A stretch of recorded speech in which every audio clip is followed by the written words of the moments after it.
What's up, everyone, and happy Mother's Day to all the mothers out there. In today's video, we're going to be looking at the most important things to know for the stock market for this week. We're also going to be covering all the big earnings on the schedule. And as the video goes on, we're going to talk about some important events to know about. But looking at the market right now, last week was a complete chop fest. You could see it was just up and down, up and down, up and down like a pinball. And now we're at a point where it's still very choppy. It still has that very like up and down type movement, but it's starting to get more explosive. For example, if we look at last week, you could see that Monday and Tuesday was very choppy, just like the rest of the week, but the range was a lot smaller, right? Where we could see as the week went on, it was still very choppy. Oops, that was a horrible circle. It was still very choppy, but the range was much, much larger, right? So it's like volatility is increasing quite a bit, but we're still waiting for all this choppiness to disappear.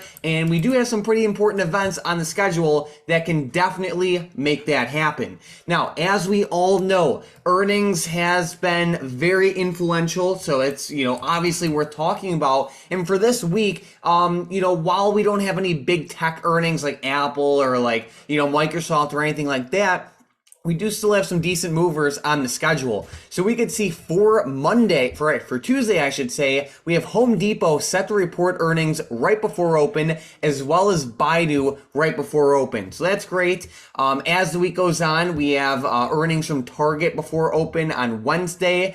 And then on Thursday, we have earnings before market open for Alibaba and Walmart. So there's a lot of retail stocks set to report earnings, some decent sized Chinese stocks as well, like Alibaba and Baidu. So that's always great to see. But out of all of these stocks in the schedule for this week, I will be watching one the closest, and that will be Walmart. I'm gonna actually have to revise this. I'm gonna go with Walmart and Alibaba, both on Thursday before market open. Walmart, of course, is a powerhouse, but what it'll also do is give us like a deeper look into how the consumer is doing right now. I know initially Walmart tanked down in May of 2022, so about a year ago, and earnings was not, it didn't really please investors too much.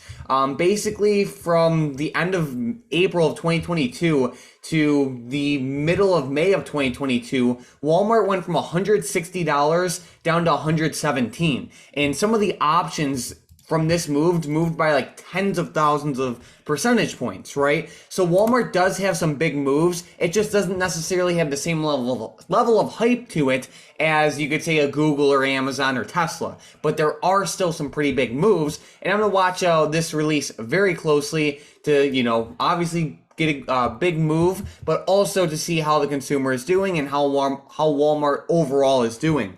And then with that being said, we can't forget about these crazy Chinese stocks like Alibaba.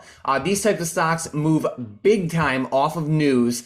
And, of course, earnings is one of the biggest news events that you can get. And what's interesting is Alibaba had such an amazing run over the years where basically when it first, you could say, quote unquote, IPO'd under this ticker symbol for the U.S. trading, Alibaba in 2014, this thing went from like $90 all the way up to $320 and then basically lost it all. So it went from $320 and right now it's at $85, but it was as low as like 60. So this thing has had a wild run, but if we look through the past, this stock does move in a pretty big way, and there is a lot of opportunity with this one, and it's so low as well. So, if this company says anything positive related to AI or, any positive expectations going forward, this can be a great mover. So definitely keep it close on your watch list.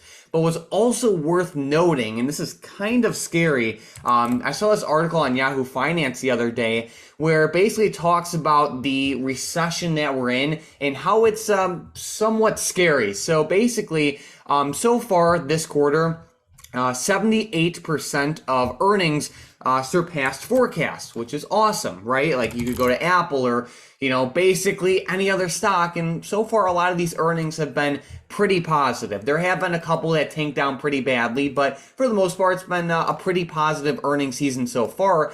But a lot of times when you look into these earnings on a deeper level, these earnings are not necessarily all sunshine and rainbows. So what you can see is that first quarter earnings season drawing to a close, basically the profits of S&P 500 companies are estimated to have dropped 3.7% on average. So even though the stocks are moving up, we're actually seeing earnings fall. And we could see we're right in this area right now, right where my cursor is. And we could see that, of course, the 2020 recession had a much more significant earnings drop, but we're actually set to have you could say the longest earnings slump in a couple years, right? You could say 2016. So that's not good. Right now, the expectations are for there to be around 4 quarters of declining EPS growth, and that is not good at all. So it's basically saying, like, even though these stocks are popping up on earnings, the earnings are not actually growing, and that's a really bad sign. So that's very interesting, and it's just something to keep in mind going forward. So yeah, definitely keep that in mind. And while we all look at the S&P 500 right now, and we're waiting for a decent sized move after the extreme chop from last week, we actually do have a couple of events that can, light that fire. The first one being all of these, you could say, Fed speeches. We could see on Monday we have 1, 2, 3, 4 Fed speeches basically all day long. These Fed speakers, of course, have a pretty big impact on the market, considering that they have a lot of power when it comes to like the economic policy. And there's also a lot of drama going on with the debt ceiling as well, where there is a small probability that we can see a default with the US, which would be catastrophic. But again, small probability. But you can just see as we go on, like there are so many Fed speeches. On Tuesday, we have 1, 2, 3, 4, 5, 6 Fed speeches, huge. And as the week goes on, we have a couple more sprinkled in here and there. But then on Friday, we actually have a Fed speech from Jerome Powell, and we all know how influential he is. Basically, on Friday, Jerome Powell is going to have a conversation with Ben Bernanke, and he was basically the former chair of the Board of Governors for the Federal Reserve, so he's very, very influential. And of course, like I said, with this debt ceiling drama going on as well, anytime Powell speaks, it can definitely bring in some huge movement. So keep that close on your radar. But with that being said, let's get right into some setups for this week. One stock I'm watching very closely is NVIDIA. NVIDIA stock has been on an insane run over the past couple of months. Basically, this stock went from like $100 and you could say $10 a share all the way up to like $290. It is very overbought, and it is time for it to start coming down.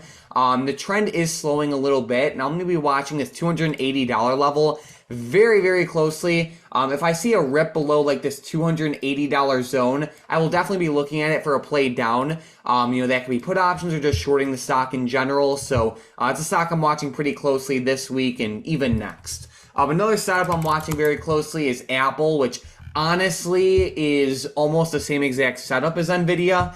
This stock also had an insane run where it went from like around 124 all the way up to like 175. So it's been on an insane run, and we are making lower highs on it. So we had a high here, high here, high here, and then a high right here. So I am looking for this to be a lower high setup, which is typically a bearish sign, and then ideally like a retest down to like 165. So we'll see what happens, but it's definitely in a bearish setup right now. I don't necessarily have like a very specific level for Apple like I do with NVIDIA, but if we do break below like this 171 to like $170.50 level, I think it can make for a pretty good downside play. So keep it close on the radar. But now it is time for the momentum plays for tomorrow. With the first one, we have Google, and this one is actually to the upside. This stock has been booming lately as they've been talking a lot, I guess you could say in a very positive way related to AI, which has been all the buzz lately. So if Google breaks above like 118, I will be watching it for calls tomorrow. With the next one, we have Zoom, also to the upside. If this one breaks above that $64.20 level, I will also be watching it for calls to the upside. And then last but not least, we have good old Amazon.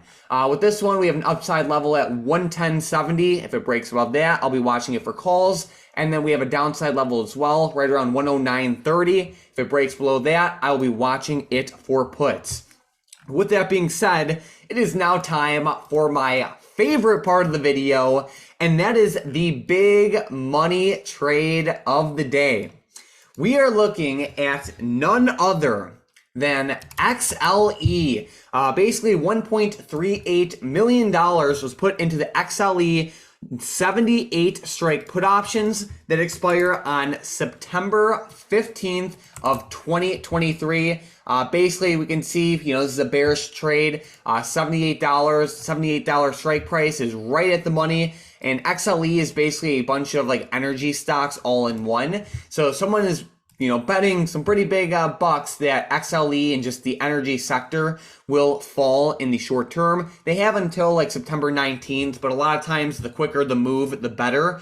Basically, if you don't know how options work, this is essentially a bet that, XLE and energy stocks will fall down. If we look at, you could say some of the most popular energy stocks like ExxonMobil or maybe OXY, they have been pretty weak lately and they are losing a lot of their hype. So I can kind of see this. Plus, crude oil prices have been falling quite a bit, very consistently over the past couple months. So, I don't think this is a bad setup at all. Keep a close eye on, some of these energy stocks like ExxonMobil and even just the XLE ETF for some downside movement in the short term. I don't think it's a bad setup. One thing I want to say is, if you if you go by your day-to-day trading and you're looking for an awesome community to network and share plays with, check out the first link in the description in the comments down below. Our Discord chat is completely free, and we have a bunch of great people and traders in here. So we also have free day trades every morning as well, and it's just a great spot to network. So definitely check it out. It's that first link in the description and the comments down below. But if you guys are also new to the channel, make sure to subscribe. When you do, you will see our videos recommended to you more often. As you guys know, Tom was not with us for today's video. He had some technical issues, but he should be back with us tomorrow. Also, I want to give a giant shout out to today's member of the day, Harold M. in the StockedUp Discord. You've been in the chat for around a month so far, but you've been pretty active. So definitely keep it up. Besides that, thank you guys so much for watching today's video. We have some pretty exciting earnings on the schedule, as well as a lot of Fed speeches. So be ready for some good movement, and thank you guys so much for watching. Happy Mother's Day.